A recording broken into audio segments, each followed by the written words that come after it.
Good afternoon. Karibuni sana.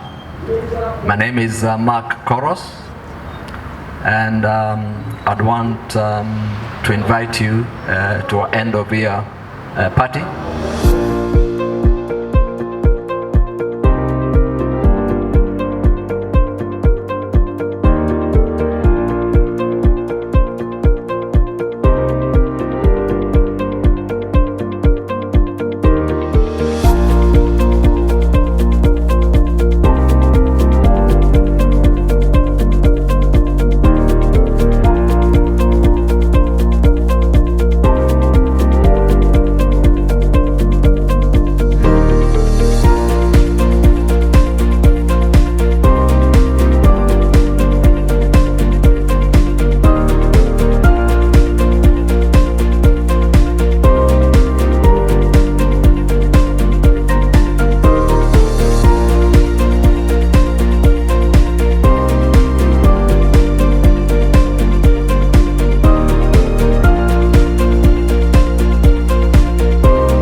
Many schools than most of you, and I'm very proud about this. So I want to thank Cross Captain because of this opportunity. And as I do this, I respect people who are daring, because by nature I'm most daring person. When you get to know more about me, you will get to understand what I'm talking about today. Make as many mistakes as you can ever make. I repeat, make as many mistakes as you can ever make. The only thing that I noticed in 10 years of my initial business period is that never repeat any of the mistakes that you make. Read instructions. In life, learn to read instructions. Today, wherever I am, even if you put instructions in the most miniature size, whether in Chinese or in Greek, I shall never touch anything until and unless I have properly translated, understood, repeated to make sure that I have understood, and then I can go ahead. I am the founder, and glory to God, of the Green Africa Group. We're in automotive. We're making the first electric car for Kenya, Kenyan made and produced and everything else. So we are launching in June, working with partners, global partners, to have that. Of the three of us, none of us is doing what we were trained for. That's what I want to point out. Walter is an air traffic controller. I'm an air traffic controller. Mark was a licensing officer, worked at the CAA as a licensing officer. Yet, today, we are all pursuing our dream of flying. Though we are not the ones, well, for Koros he's flying, for me I'm not. The difference between me and Koros is he gets to fly.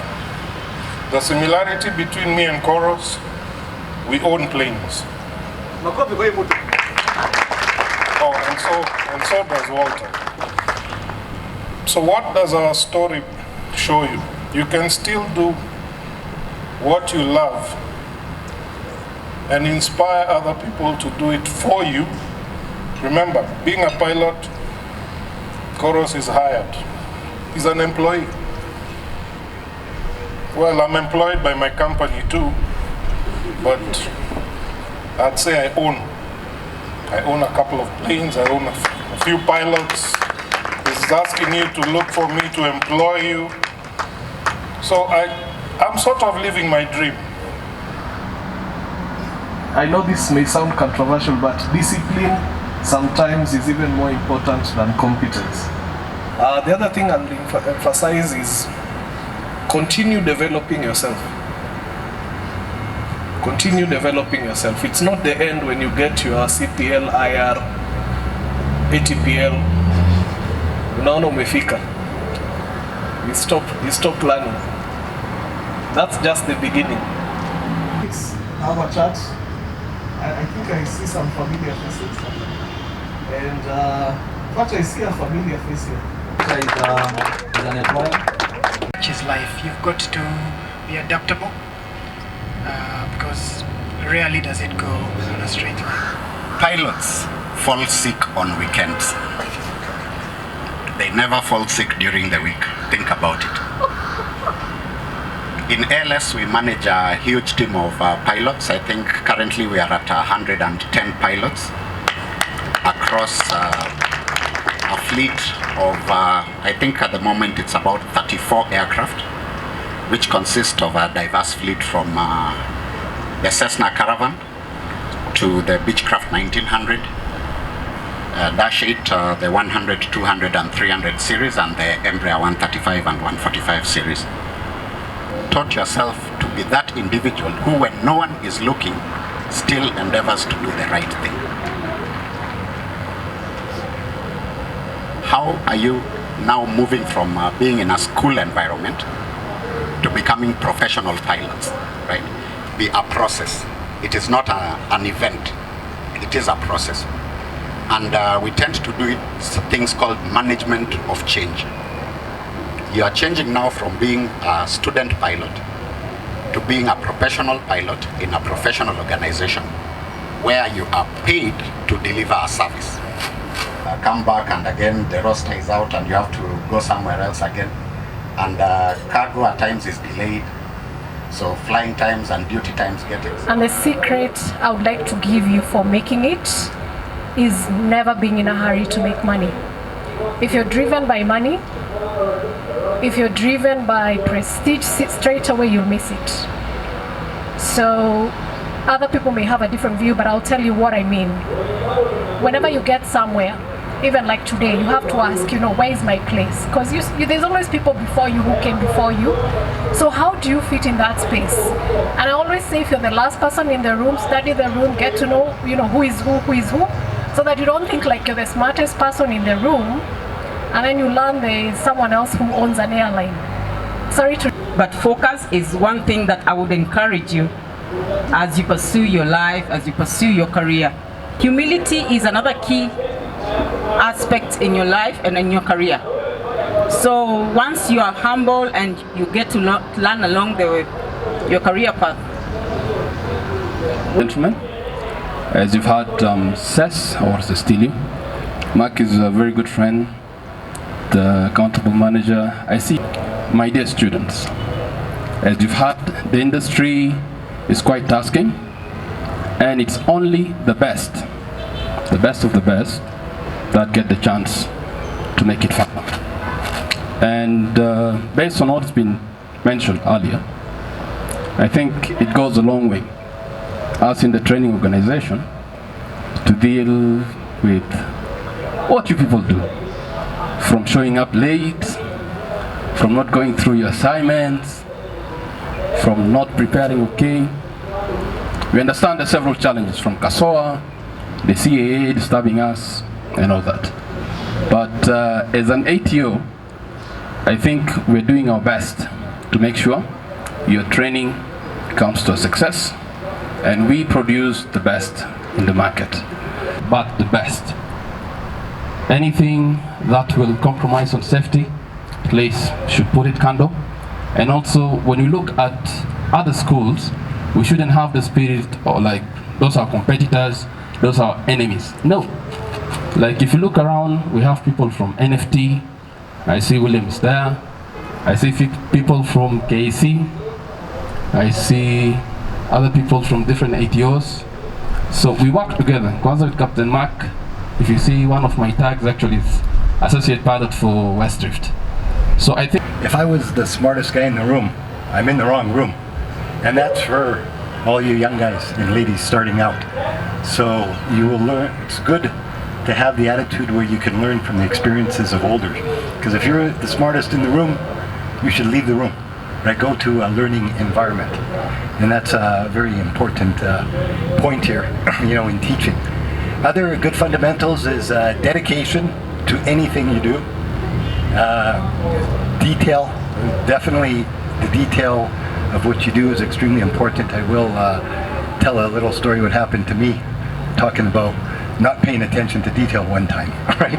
And another good thing for all pilots, instructors, and anybody else in this room is the definition of competency in what you do, like in life or anything else.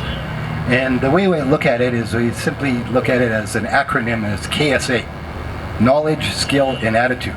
And if you got those right, you got the fundamentals of success. And I will get back to that. I want to bring the aspect of kindness. Walter treated me with a lot of kindness. That when he called me the day before yesterday, I told me, Florence, we have an event. Do what you have to do, but do it from a good place. We have to have that integrity. We have to have humanity and also humility. Don't do it because you are in a position, but because that's what you're supposed to do. And people, you understand. We have good technical skills, but what's important out there is the soft skills. Soft skills is not all of us that have them. They come with experience, they come with the relationships that we have with people. We have to either equip ourselves with skills that enable us to relate to the people around us. I'm the CEO of the Kenya Association of Air Operators. Kenya Association of Air Operators, Aeronautical Engineering. When I finished that, I came to Wilson. I did all the bolts and screws. Hizo kazi zote za mkono nilifanya. But then the importance of what Madam is saying, it's good to also have a plan and know what you're good at and what you're not. So after doing a bit of that, I said, hey, why don't I go back to school and now try and figure out what I can learn from a policy perspective. Key of them has been the promulgation of AIC 006E, which we transitioned from where we were previously, where it was partial pass, meaning you had to, of the 8 exams, whether it's PPL or CPL, the policy before from 2019 was that you needed to pass 4 exams so that you could get a partial pass. This was identified as a critical area that was leading to mass failures and even dropouts. And it's one of the key initiatives that we endeavored ourselves to ensure the change. And thank God to the management at KCA now. And through a long process, on the 1st of August, the new AIC was promulgated, and it has been in implementation from August till now. So when you go and sit for an exam, you don't have to pass all 4 at the same time. If you sit for 8 and you manage to just pass 1, that is recorded, and you come and attempt 7, then you pass 3 or 4 of the 7, it is recorded, and you come and sit again, so that now it gives you a chance. The people who usually say, me, I want to specialize on the 4, you literally have the chance to do that, and the previous partial pass policy is not there anymore. First of all, I'm a friend of West Rift. I like calling myself friends of West Rift. I'm always around when there's some nyama being served or some pizzas being given out. One thing that I figured out about myself a long time ago is that I like to figure out things. Okay? And one of the things that I figured out a long time ago as well is I'll never figure out everything. Okay? I'll never figure out everything in life, right? There's no rocket science to it. The keys to success are as simple as they come. Like everyone else who's come before me and said, hard work, determination, focus, persistence, discipline. If you're looking for things beyond that to become successful in this career or in any part of your life, I think you're looking too far. I think the answers have already been spoken about here. My name is Daniel Kiai. I am a first officer Kenya Airways, a professional pilot. So I went to Aviation and I told them I can become a dispatcher. And I was so daring that the director looked at me and thought I was joking. But then eventually he took me in. So I became a dispatcher at 19 years old. So I became a cabin crew with Kenya Airways for about 2 years. Back to DAC Aviation. So I did that for 2 years as a dispatcher. I finished my flying training at the time, and then I became a first officer with DAC Aviation. So then I became a bush pilot, which I absolutely love to date. From that, I came into Westrift this year, and it has been amazing. It has been an amazing journey, humbling. I've learned quite a lot. I can't really conceptualize how much I'm humbled to be a part of Westrift. In as much as I have that experience, my experience in the jets, my experience as an instructor, and this experience in Westrift has really molded me, and it has been a mind-boggling experience. So don't take it for granted that you're in Westrift and that you're going through this journey as where you are, because it's a very important journey. You have no idea. You have no idea.